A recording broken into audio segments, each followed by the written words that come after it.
Doutor Clemilson, Vossa Excelência tem a palavra pelo prazo regimental. São 10 minutos.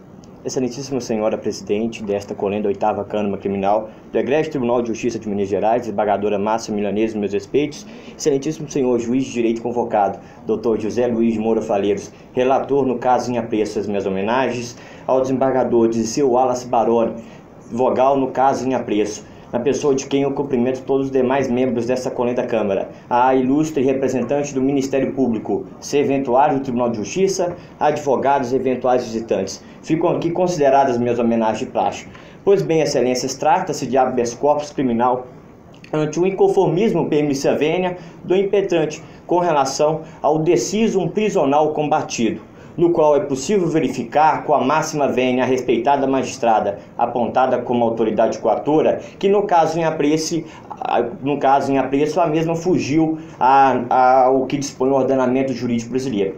Imperioso registrar de plano excelência a necessidade de invocarmos o princípio da presunção da inocência, previsto no artigo 5º da Constituição, em seu inciso 67, no qual não só traz uma interpretação com relação ao não trânsito em julgado de uma decisão condenatória, onde, no caso em apreço, sequer existe ainda denúncia formal. Trata-se de investigação na qual a paciente, já identificada nos autos, está em cursa, em tese, nas iras do artigo 33 da Lei 11.343.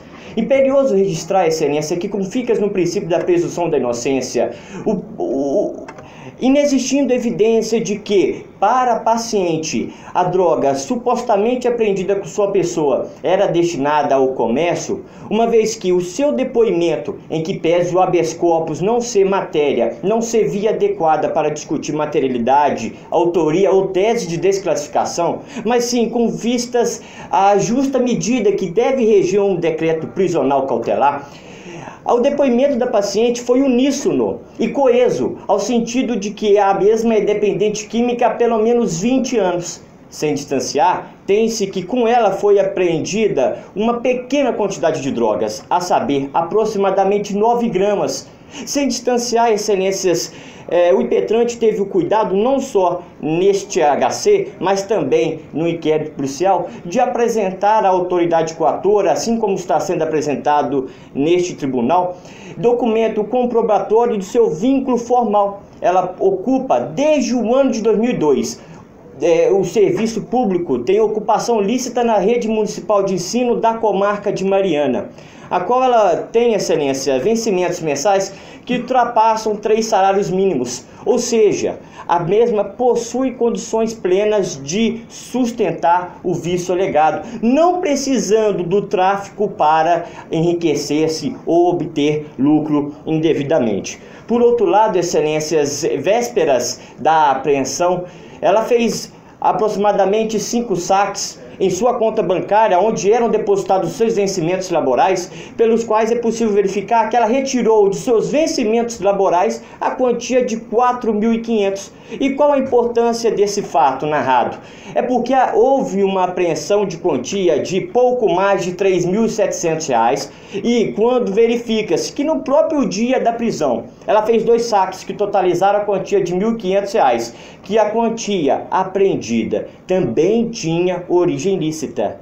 Logo, em que pese, mais uma vez repito, o HC não ser a via adequada para discutir desclassificação, em análise da extrema medida que deve reger, com fincas ao princípio da presunção da inocência, é a evidência de que, em verdade, ela estaria incursa no artigo 28 e não 33. E como se não bastasse, excelências, em uma verificação de perspectiva da medida, uma visão futurística, também com vista na justa medida que rege o decreto prisional cautelar, é possível verificar com uma vasta jurisprudência deste egrégio tribunal que a paciente seria agraciada se condenada pelo crime de tráfico com a forma privilegiada do parágrafo 4º, o que mais uma vez evidencia a desnecessidade do decreto prisional.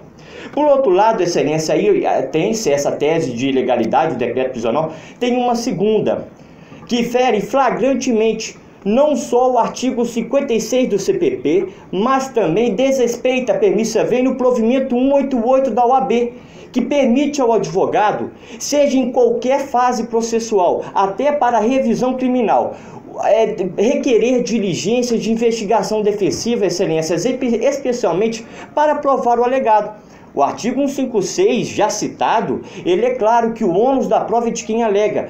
A paciente alegou perante a autoridade policial que é dependente química há 20 anos. Alegou que a parte daquela suposta droga apreendida já havia sido consumida por ela momentos anteriores. E qual então o entendimento, qual a importância do exame toxicológico? Para evidenciar, excelência, aquilo que a própria paciente alegou, que é dependente química e que a suposta droga apreendida era para consumo próprio e não para mercância. Um indeferimento permissa venia imotivado de tal requerimento viola e muito um princípio do contraditório e ampla defesa, e até porque o ônus da prova que é incumbido à paciente. Ela alega que é usuária, cabe à defesa fazer prova de tal fato. E o indeferimento não só é momentâneo, mas com o tempo ele fica de maneira evidente, prejudica a defesa, excelências, porque, como você disse, os vestígios da droga no corpo humano,